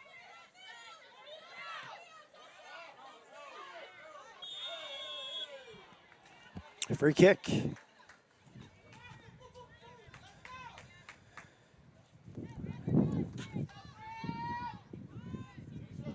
First goal, 31st minute, Morgan Johnson. Second phase of a set piece after a knockdown by Whitney Walker.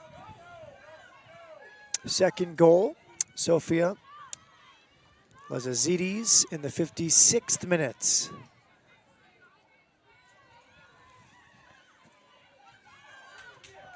Grambling pushing for a third. First touch is too close to goal. It's the first time in a long time that Grambling's goalkeeper, Madison Covey-Taylor, has had to touch the ball. Done a great job. Excuse me, not Grambling. Mississippi Valley. Game Sydney 3. Whitney. It's okay, Brooke. Game 3. One Sydney more to Whitten, go. Sydney Whitten.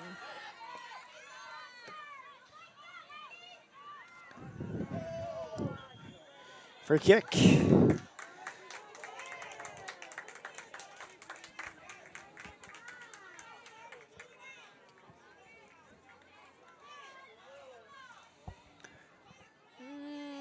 I don't know about that one.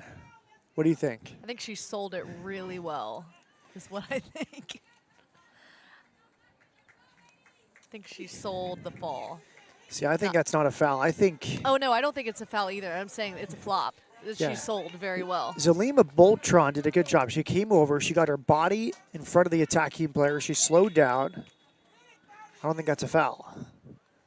I would have to agree with you. That's clipped in and punched away. Brave goalkeeping again from Sydney Whitten.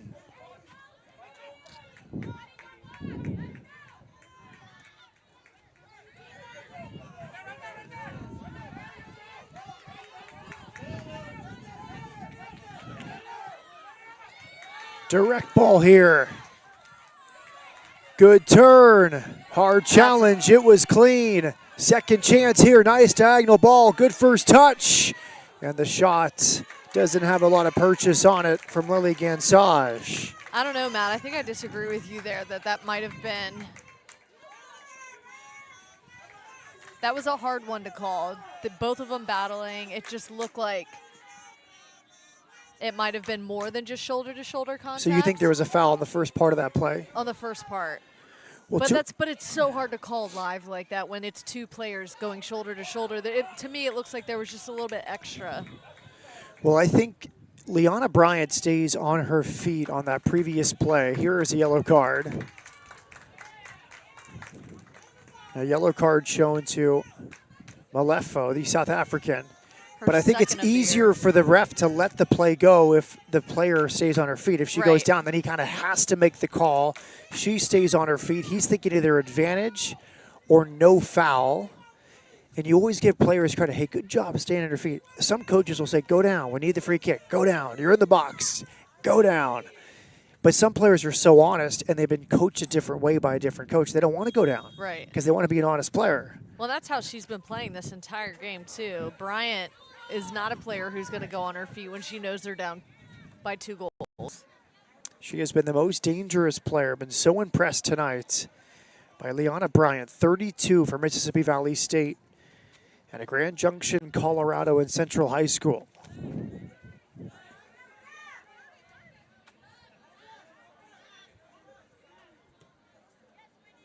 Nice diagonal ball there, headed top of the box.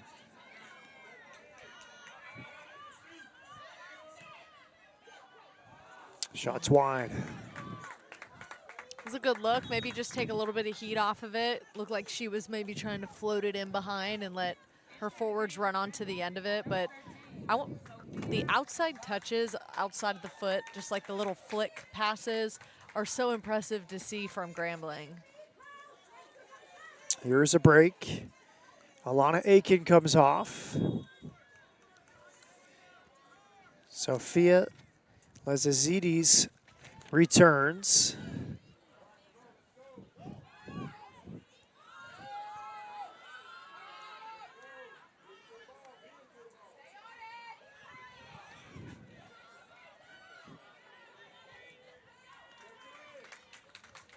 Corner throw-in.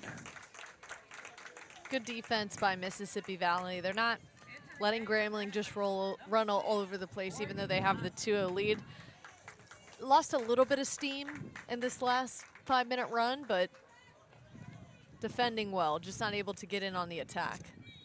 Morgan Johnson scored the goal in the first half. Rowlett, Texas native, back on the field.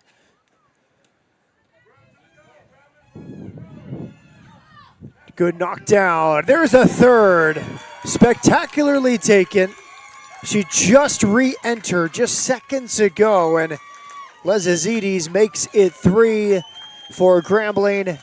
It's her second of the half, 2 on the night, and Grambling eyeing another semifinal tomorrow. Yeah, and here we see it again. You see the full body rotation back to the goal, able to turn around with her left foot. And that's exactly where she put it on that first penalty kicked attempt that they called back. She was able to find that perfect corner in the left side that goalkeeper just can't get to. That's such a well-taken goal. She uses her backside to clear the defender. She turns and hits.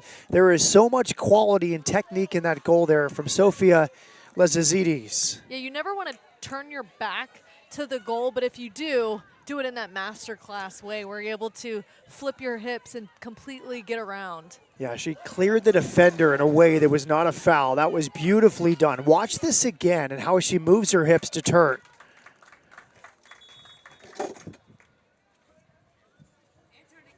Like a center back shielding off. That's stunning move. That's what I was thinking. It was like ball shielding and was able to just completely have her way, open a lane for herself, and attack. Good quality from the Canadian from London, Ontario, and Mother Teresa Secondary, still just a sophomore.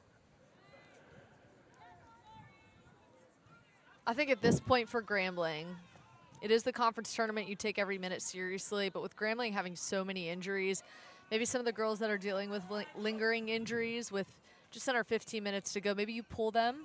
Absolutely, give them some rest. And you just start getting ready for tomorrow, which they will face off against the winner of match 4, which is coming up on deck at 7 o'clock between Southern and Alabama State. And that will be at 6 p.m. tomorrow night.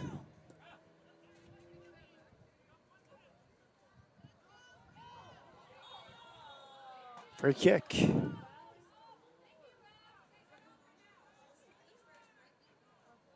Seven goals on the season, 6 last year.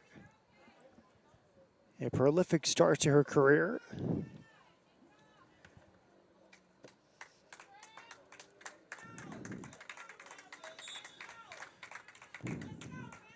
Charles Bishop, what are you seeing down on the field?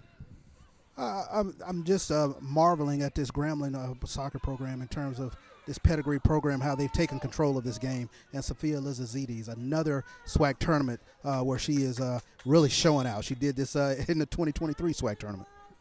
How about the sportsmanship just between these two teams? Because we're seeing physical play, but I've seen nothing crossing a line, nothing that's of the cynical variety.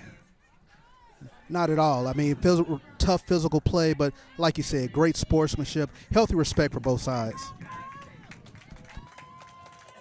Give credit to Coach Wagger, too, from a recruiting standpoint. When you're down this many starters this late in the season and you have enough of a roster with enough talent and your bench play that you're able to have a 3-0 lead in the opening round of the conference tournament. It says a lot about the work that he's done in the offseason to put this roster together.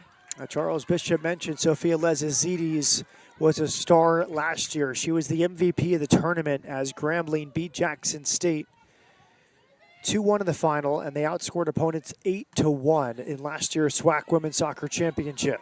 Yeah, they've gone out of the country to recruit too. Player from Sweden, player from Norway.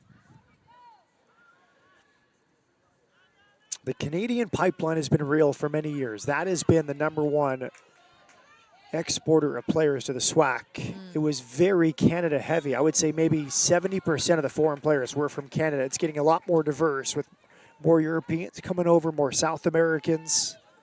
Yeah, still 2 players on the roster from Canada. One from Orangeville, the other from Ontario. There's a knockdown, a chance here. What a save, and she keeps it out. So unlucky tonight. Liana Bryant twice at the crossbar. That time she nearly scores again, but it's saved. Wow, let's look at this opportunity here. Bryant just sick that she was not able to finish this one. Credit to Madison Covey-Taylor, though, in the save. Really good save. Point blank, 8 yards out, strong left hand.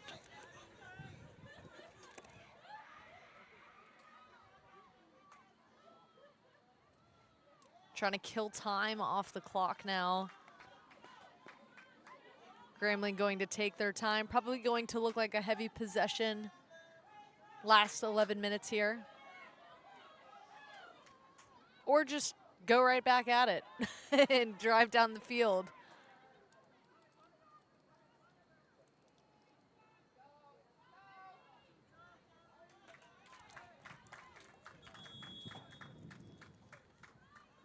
Here comes one change here for Grambling. Olivia Kowal returns. Centennial High School, Peoria, Arizona.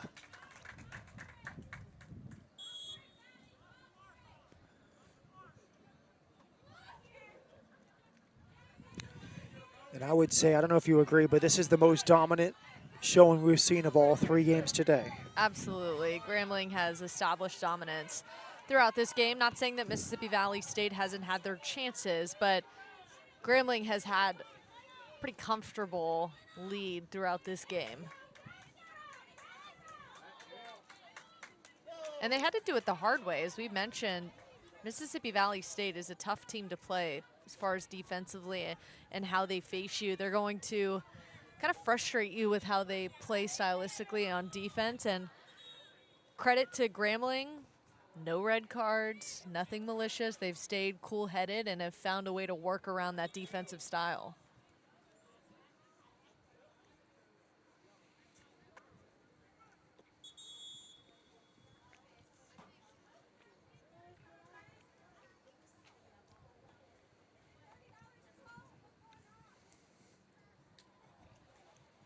Restart coming.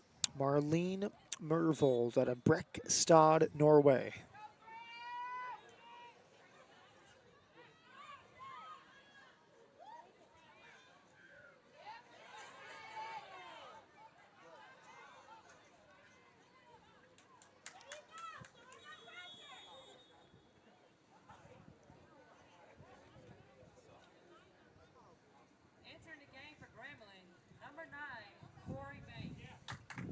Corey Banks comes back. Aubrey Salazar gets a break. 10 minutes left in Prairie View.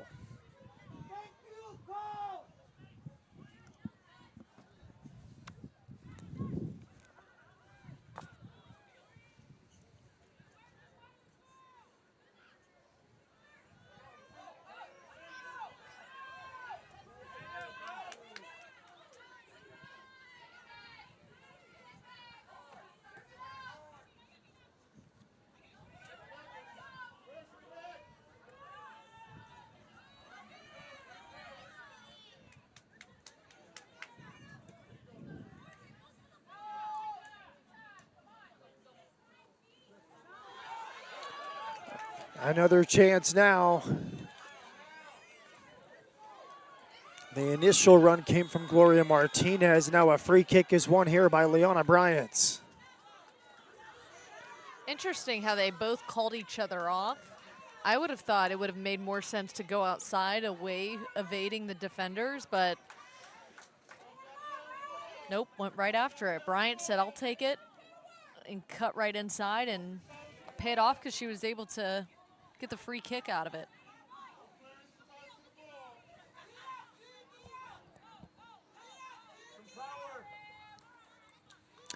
Two off the crossbar today. Another point-blank shot was saved by Madison Covey-Taylor. On another night, it might be a hat trick for Liana Bryant.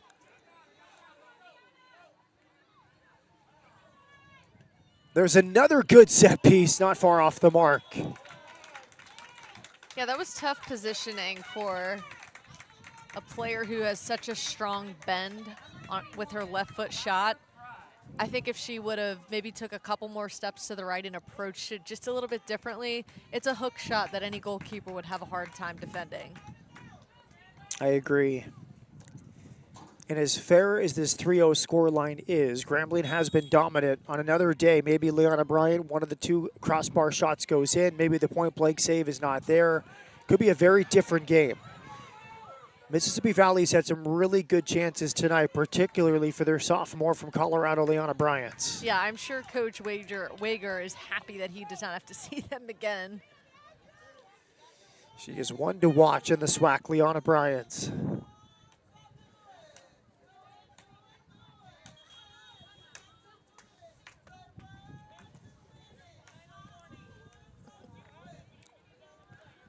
Charles Bishop, you familiar with the song? Yeah, I turned around. I started bobbing my head, too. Oh, don't worry. Matt is up here, too. About to get down on the chant. All right, I'm going to put you on the spot, Charles. Best crowd participation. You see the SWAC, multiple sports. Best crowd participation in terms of chants across all sports. I'm going to go with Prairie View basketball at home and then Jackson State football. Okay. I like that call. Got to give it up for Prairie View A&M soccer fans, though, for that first match.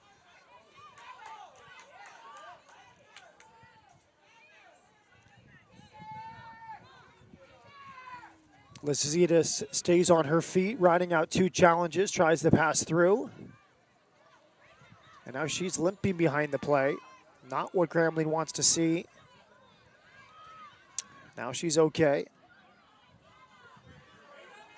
Now she's stretching out that right calf. The other way, a chance for Mississippi Valley, and now she has scored. A long time coming for Liana Bryant. So close on 3 tries tonight, and now she has her goal. Bryant was not going to be denied here tonight. The opportunities, the chances, they were in her favor to put one in the back of the net. And here you see that burst of speed. Watch her speed here. Beats one, and then it's just a foot race, and she's able to, because of the strength of that left foot, place it in such a way that the goalkeeper can just really has a hard time even getting any hand on it. Hits that back right corner. First goal of the game for Mississippi Valley. A beautiful goal there. It's her 9th on the season. She had a hat trick at Arkansas Pine Bluff, scored in 3 straight games. And that was Messi-esque because Messi, so many times, he doesn't crush it. He just slips it into the side netting. Just enough speed on it to beat the goalkeeper. And I think that was by design that time by Liana Bryant. I'm not going to crush it. I'm just going to kind of guide this to the far corner. Beautiful goal. That's what separates really good strikers, really good forwards, is they're able to decipher, okay, is this an opportunity where I have to absolutely hammer the ball because this goalkeeper is too tough, or can I just send it into a certain spot that I know she's not going to have an opportunity to grab? 9 goals on the season for Liana Bryant. She is one of several all-SWAC first-team players, an honor that is well-deserved after the season she has had, coming off the bench with 8 goals, now 9. She had 1 last year as a freshman. She has 9 as a sophomore. So guys, something to keep in mind while Liana Bryant scored that goal, Sophia Lizazides limped off under her own power. Yeah, hard to say if it's a cramp or maybe some kind of calf strain or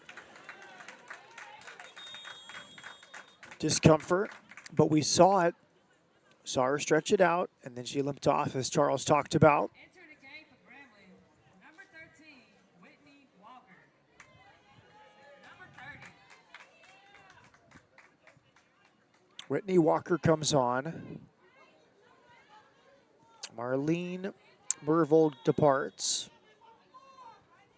Yeah, I think with Sophia, you have to keep her healthy the rest of this tournament. She's a goal scorer, 2 tonight for you. Take her off, start the rehab process now. You have until the afternoon. And we can see her across the way. She is stretching her calf next to a yellow garbage can, just a classic calf in Achilles stretch. I think it's a good sign that she is doing that by herself. There's no trainer with her. I think that would indicate it's maybe not as serious as it could be. Yeah, I mean, look, the heat has definitely gotten to the players. It's humid, maybe not drinking enough water here today. We've seen several players dealing with cramps. And now Lizazides is back with her teammate. She's put her blue bib on. No more stretching. This looks good for her.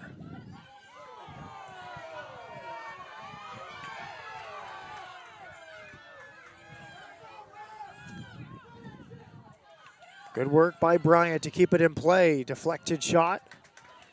is wide, no deflection.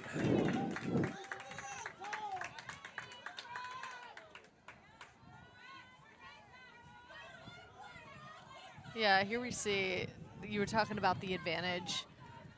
Probably should have been a foul, but because they were on the attack, he let it play through. Bryant, she's the team energy bunny. She does not run out of gas No, at all. she doesn't.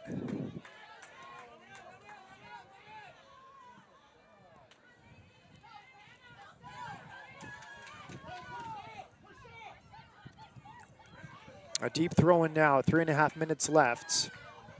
Grambling State in position to move on to the semifinals. One more game tonight at the SWAC Women's Soccer Championship. 3-seed Southern taking on 6-seed Alabama State.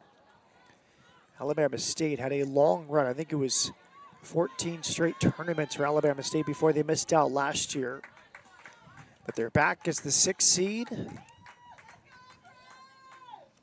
Be on the lookout for Mississippi Valley State, too, as they move in to what will be their off season. Be on the lookout for them next year because they have a lot of underclassmen and juniors that will become seniors next year. I mean, that could be a real talented squad. It's good to have Alabama State back because they had a nice run there. They won this tournament 3 years out of 5 between 2016 and 2020. Most recently, they beat Grambling in a penalty shootout in 2020. They are the kings of the shootout, twice winning the title over Grambling in a shootout. Their first championship came against Arkansas Pine Bluff in 2016. Yellow card shown here. And it's to Valerie Greer, the senior from Joshua, Texas.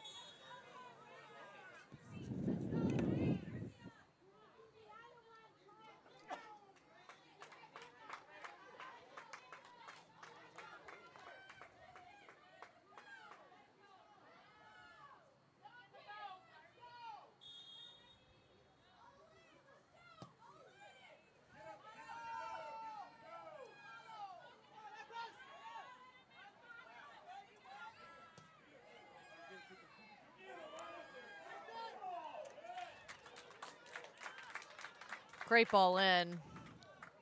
Good to see her pull the Jets off, though. Do not need to see any more collisions with the goalkeepers in this match. A good thought that time on the forward ball delivered by Whitney Walker.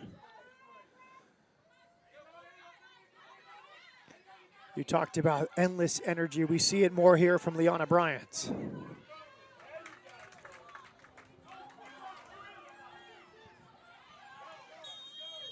A free kick is given. Nina Schicks, too much contact. Just over a minute to go.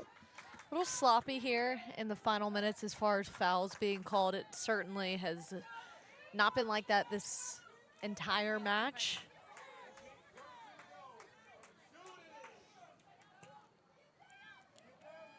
Restart headed away. Booming clearance.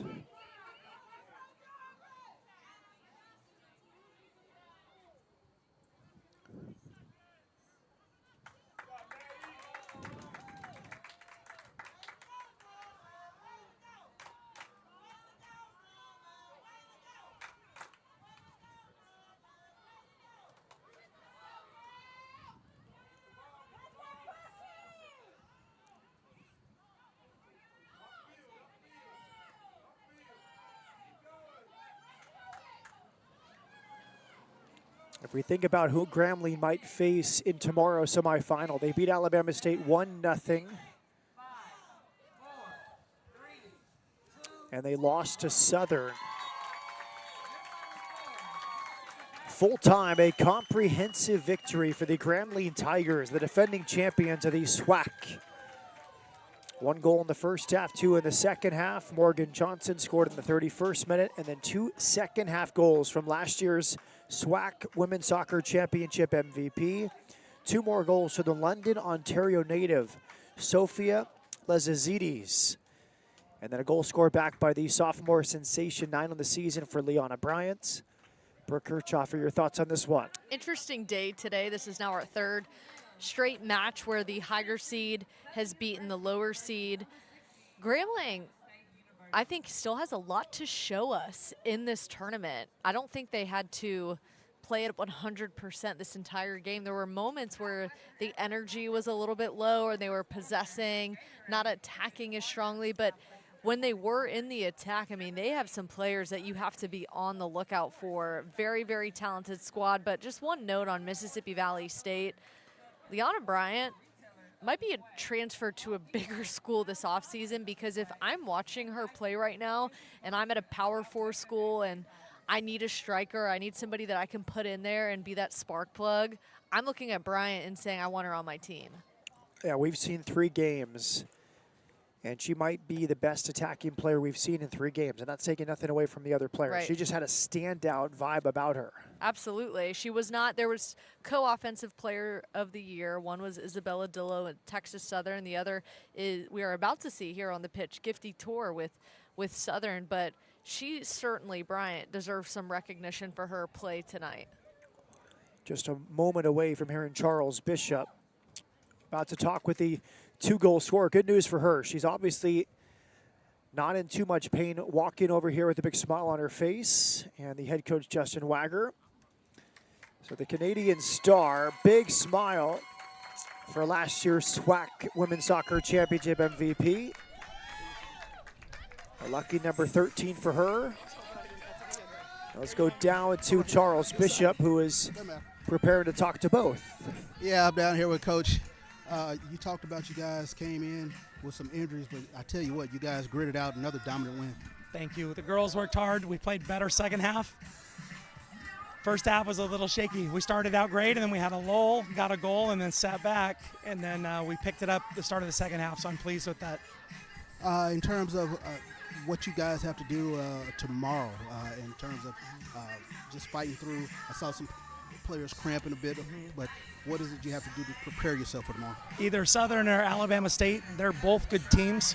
We need to clean up our finishing a little bit better. Our defending, we were stabbing a lot today. Some silly fouls that we made, so we got to break down our feet. We got to communicate a lot better. And I think a lot of our players, maybe first game jitters in the playoffs, we got to have a little bit more savviness from our veterans and other players to play calm and play good soccer. Sure thing. So let me bring your player in, Sophia. You seem to shine when the lights are the brightest here in the SWAC tournament. Another great game, 2 goals on the day. Yeah, it was definitely, I needed to lock in a little bit, but I'm happy our team did that. And then, you know, we just all worked so well together and everything. So I'm just glad that we could connect and I could finish today, because that's what I came to do. That was my goal for the tournament. But yeah, let's just keep going like this. Tomorrow's going to be another battle, and I think we got it. So No doubt. Go ice up. Go enjoy it. Thanks, Charles Bishop. That will do it here for Game 3 from the Prairie View A&M Soccer Complex. Sophia Lizazides with 2 more goals, last year's SWAC Championship game MVP, leading her team. 1 more game to come. We'll be back with you 7 o'clock Central Time. Number 3 seed, the Southern Jaguars, against number 6 seed, Alabama State. For our entire production crew, including Brooke Kirchhoffer and our sideline reporter, Charles Bishop, I'm Matt Peterson saying so long for now. We'll talk to you at 7 for Southern and Alabama State.